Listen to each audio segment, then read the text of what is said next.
एक बुद्धिमान राजा था। उसका काफी बड़ा साम्राज्य था। उसके राज्य में प्रजा हर तरह से खुशहाल थी। राजा को अपने उत्तराधिकारी की तलाश थी। उसके 3 बेटे थे। राजा इस पुरानी परंपरा को नहीं निभाना चाहता था कि सबसे बड़े बेटे को ही गद्दी पर बिठाया जाए। वो सबसे बुद्धिमान और काबिल बेटे को सत्ता सौंपना चाहता था। इसलिए राजा ने उत्तराधिकारी के लिए तीनों की परीक्षा लेने का फैसला किया। राजा ने तीनों बेटों को अलग अलग दिशाओं में भेजा। उसने हर बेटे को सोने का एक एक सिक्का देते हुए कहा कि वे इसे ऐसी चीज खरीदें जो पुराने महल को भर दे।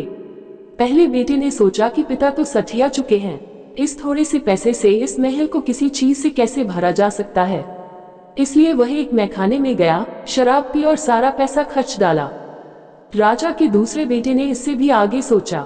वह इस नतीजे पर पहुंचा कि शहर में सबसे सस्ता तो कूड़ा कचरा ही है, इसलिए उसने महल को कचरे से भर दिया।